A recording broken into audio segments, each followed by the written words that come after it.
आप सबके स्मरण में होगा कि शिवजी पे जो बेलपत्र चढ़ाई जाती है, उस बेलपत्र को अगर हम लाते भी हैं तो पहले अपने मस्तक से लगा ले, अपने से।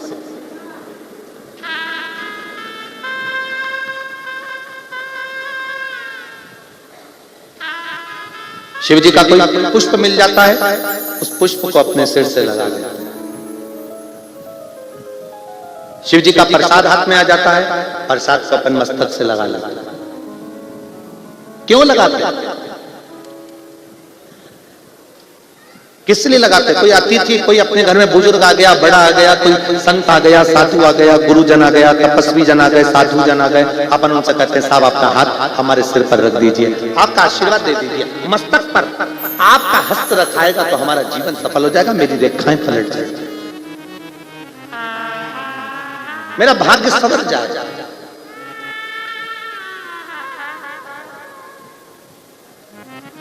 जल से भरा हुआ पात्र हम अपने सिर पर लेते हैं।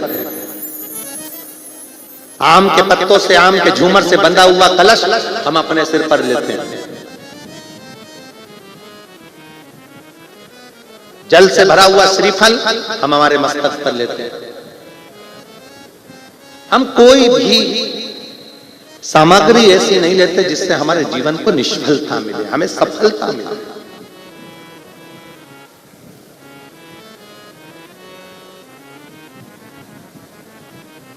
अपने भाग्य को पलटने के लिए हम भगवान शंकर के मस्तक, भगवान शंकर के चौखट पर चरणों में प्रणाम करते हैं, उसकी रज भी अपने मस्तक पर चढ़ाते हैं, जिससे हमारा भाग्य प्रबल हो।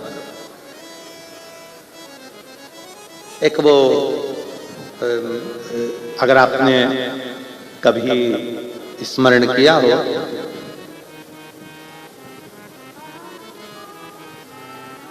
वास्तु का अगर स्मरण किया हो तो उसमें और भविष्य पुराण के अंतर्गत एक बड़ा सुंदर भाव आता है कि टूटी वस्तु, टूटी सामग्री अपन प्रयोग में नहीं लेते। यहां तक कि शास्त्र कहता है कि सुबह सुबह स्नान करा, स्नान कर कर पूजन करने के लिए जा रहे हो, स्नान कर कर पाठ करने के लिए जा रहे हो, स्नान कर कर दर्शन करने के लिए जा रहे हो, स्नान कर कर भगवान का भजन करने के लिए जा रहे हो, स्नान कर कर तैयार होकर किसी अच्छे कार्य के लिए जा रहे हो। यहां तक कहा जाता है कि आपको क्या बोलते हो, यहाँ महाराष्ट्र में, हमारे यहाँ तो ये बाल को जो ऊंचते हैं उसको कंगा कहते हैं।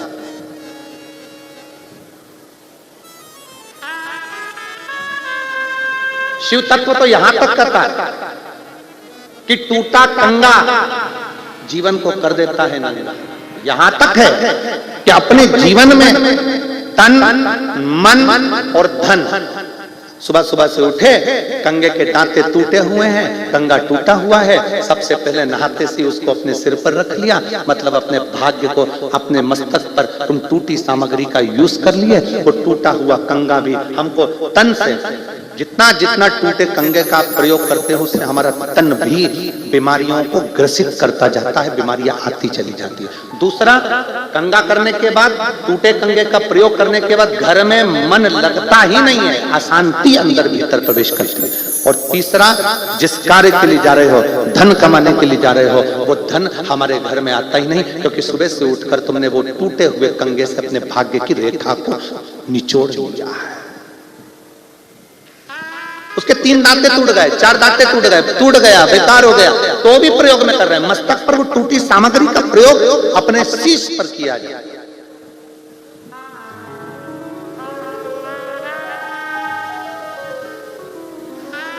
केवल टूटी हुई सामग्री का प्रयोग 2 चीजों में मान्य है। कौन कौन सी?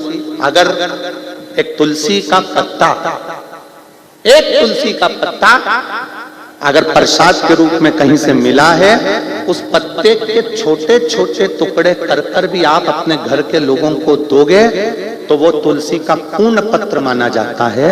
उसी तरह शंकर पर चढ़ी हुई बेलपत्र लाए और एक ही बेलपत्र मंदिर में मिली और घर में 10-12 लोग हैं तो उसके भी टुकड़े कर करके थोड़ा थोड़ा अगर घर के लोगों को दोगे तो पूर्ण बेलपत्र माना जाता है। पूर्ण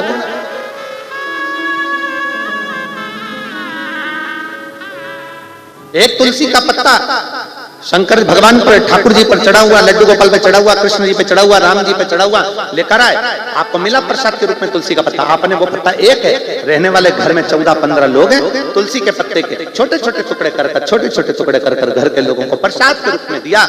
उन्होंने पाया, उन्हें ठाकुर जी का दर्शन मिला। एक बेलपत्र मंदिर में चढ़ी हुई मिली।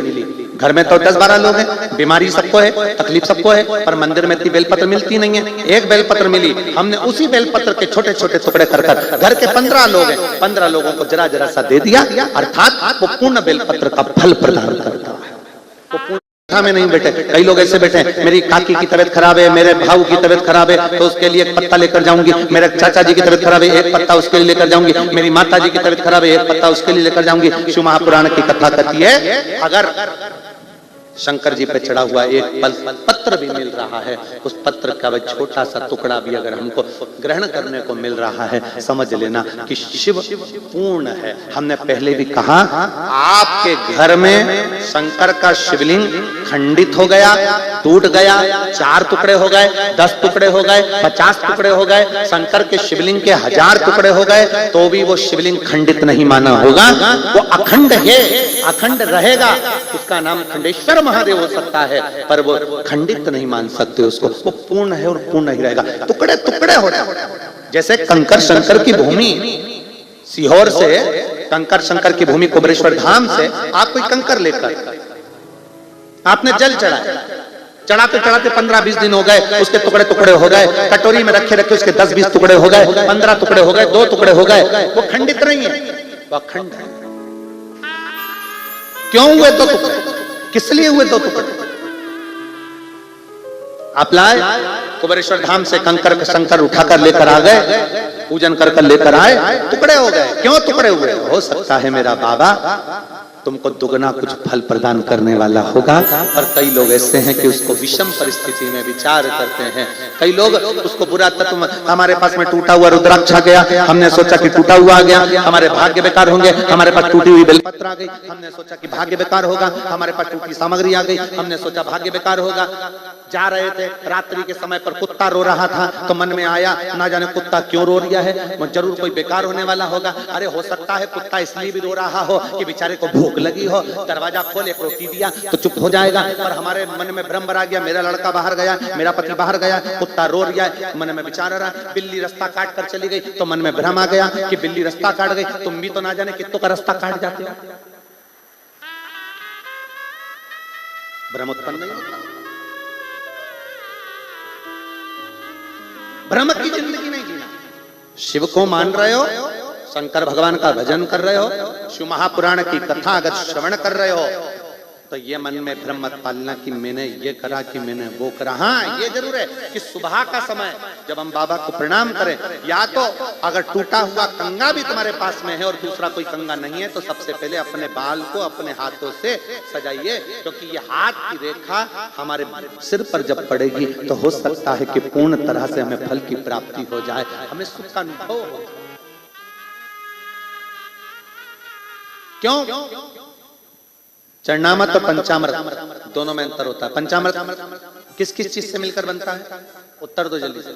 दूध, दही, बोलो बोलो, शहद, घी,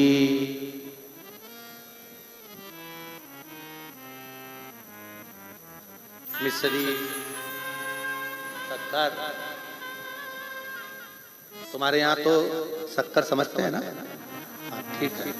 महाराष्ट्र में एक जगह हमने कहा कि भगवान को भोग लगाना है, मिश्री ला दो।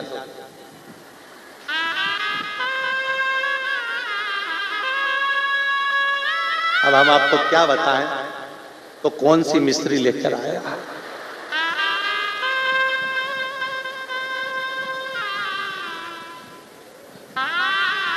कितना बड़ा पैकेट था और उसके साथ एक छोटी सी चूने की डिब्बी भी थी।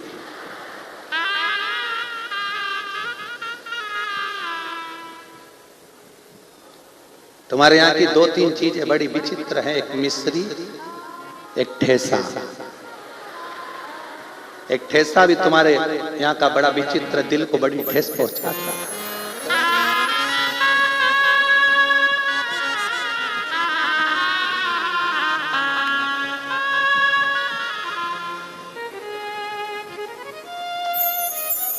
ये तो हो गया पंचामृत। चरणामृत में क्या चाहिए? ये तो पंचामृत हुआ, चरणामृत में क्या चाहिए? तो शिव महापुराण की कथा कहती है चरणामृत में केवल दिल का, भाव का जल चाहिए, जो भगवान को चढ़े और हम उसको पान करें और हमारे जीवन को सार्थक करें। चरणामृत और पंचामृत में अंतर भी है।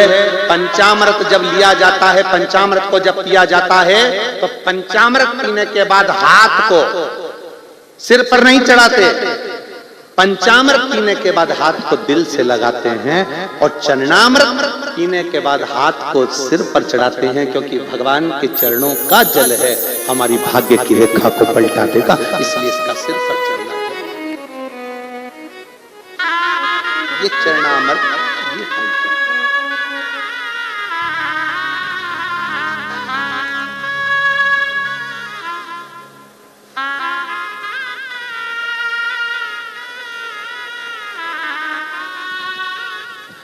हाथ में लिया चरणामृत, सिर पर चढ़ाया, पीने के बाद हाथ को सिर पर रखा। दूध, दही, शहद, शक्कर का पंचामृत लेने के बाद हाथ सिर पर नहीं रखा, हाथ को हृदय से लगाया। क्यों? क्योंकि पंचामृत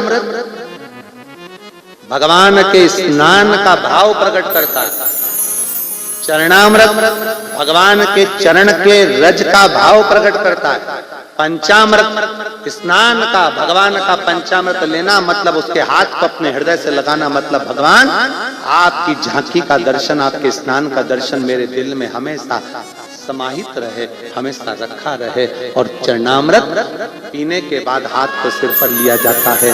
हे बाबा, आपका चरण का जल मेरे मस्तक पर सदा चढ़ा, सदा।